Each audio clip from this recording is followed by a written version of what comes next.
Or two people's favorite time of the week again.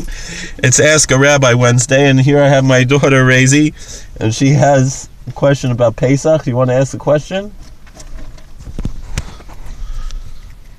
You want to ask what? Alright, she asked me a question about Pesach. You want to ask a question? Alright, she wanted to know, why do we eat matzah on Pesach? Isn't flour chametz? How can we have matzah, which was made out of flour? That's a very good question. And actually, our sages teach that in order for something to be matzah, it has to be something that could become chametz. Matzah is unleavened bread, and chametz is leavened bread. And by definition, it's not about the ingredients per se, but how it's prepared. And of course, there are different rules about what separates chametz and matzah, but they both have the same ingredients of flour and water. Now, chametz, we might add yeast and a few other ingredients, whereas matzah is only flour and water. And another major difference is that matzah is not allowed to sit. The dough can't sit for more than 18 minutes. And so that's another difference, whereas chametz, when we make challah for Shabbos, we let the dough rise. And I went to a matzah bakery. Yeah, and what did you see there at the matzah bakery? A big fire. Yeah, what else? Were people kneading dough? And they were rolling it out flat? Now actually the matzah doesn't have to be totally flat. It could actually be up to what we call in Hebrew a tefach thick. A tefach is about 4 inches. It's a hand's breadth.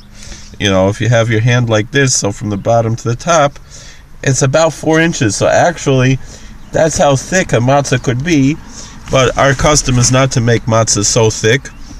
Among some Sephardic communities, they the custom of making matzahs a little thick, but generally they're not that thick. They're not 4 inches thick. They might be an inch thick or something, And those matzahs are actually soft, which were the matzahs that, what they ate in ancient times.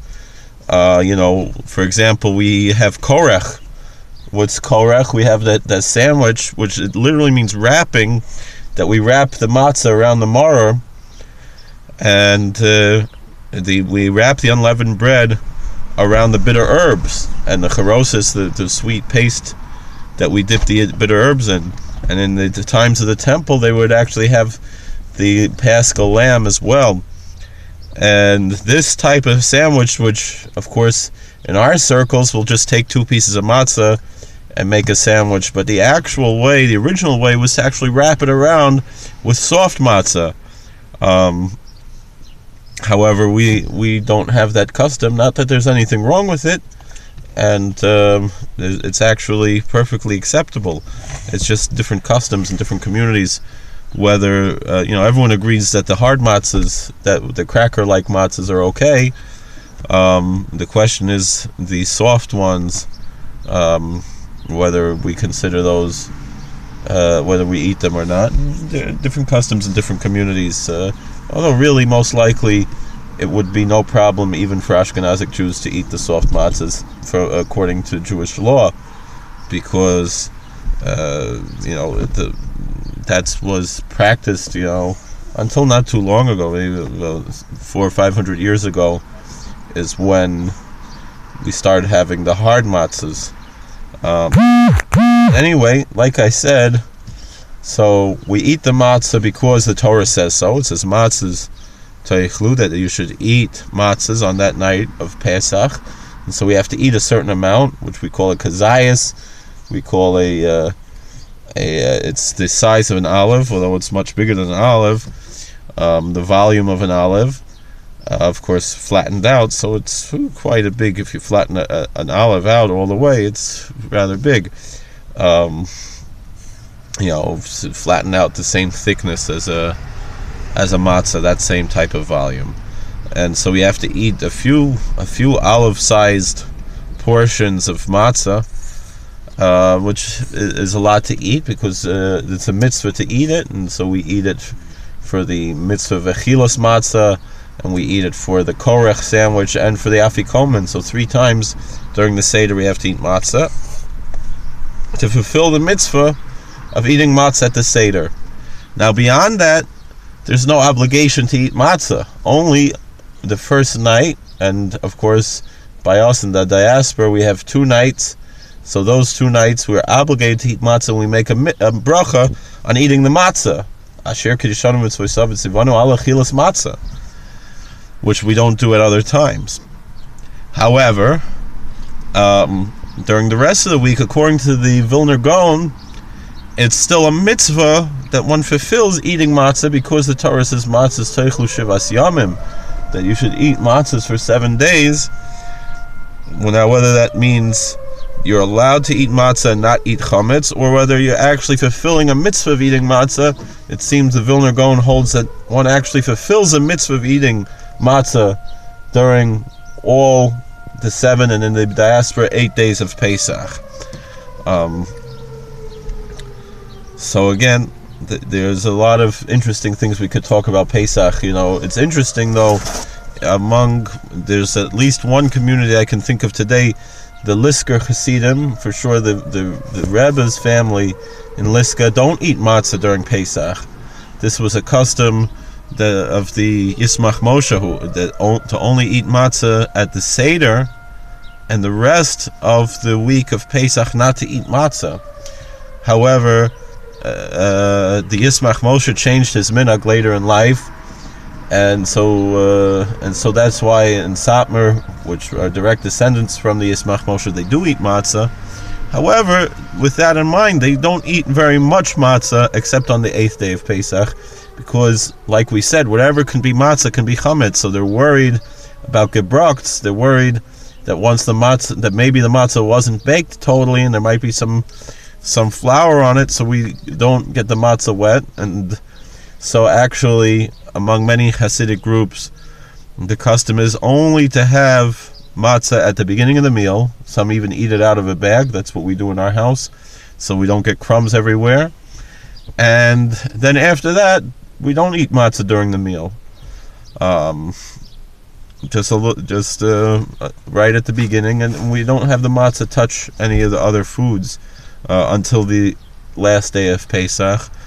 If you don't have that custom, there's really nothing wrong with that, especially these days.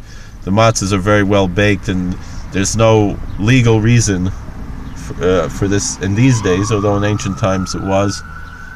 Even not in ancient times, earlier days, years ago, there was more what to worry about. And so we could talk a lot more about matzah and chametz and different ideas, but that's a very good question.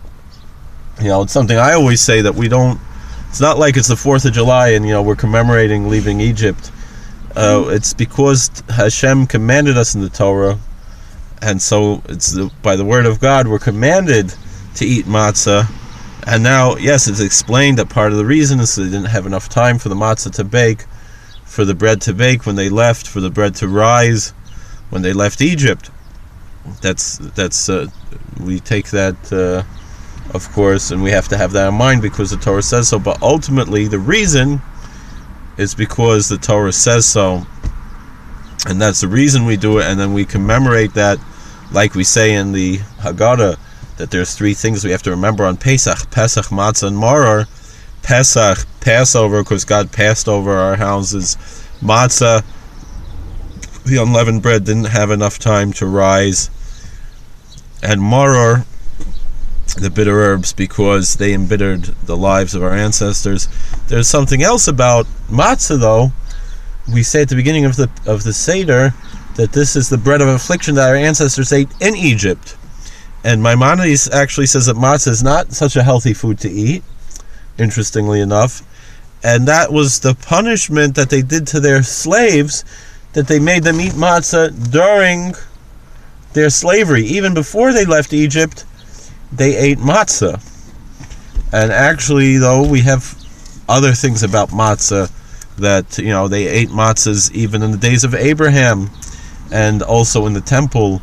Most of the breads, the showbreads and so forth, generally were made of matzah, except on Shavuos, when they had the Shtei Alechem. All right, we've already gone on for about 10 minutes, and we could talk for 10 hours and still not say everything we'd have to say about Pesach and Matzah. So thank you for joining us, and have a very, very good day. And hopefully, and if you have any more questions about Passover, please send them in the comments, or you can write to me privately. If you like our videos, please subscribe. Please like the videos, share them. You can follow us on Facebook and Twitter, and you can share, and please share and like these videos, so we can get spread out Torah. And if you have other ideas for videos, not just questions, please let us know. Thank you very much, and we're looking forward in the next couple of weeks, a little bit less than a month now, to a very happy and liberating Pesach. God bless you. Take care, everyone.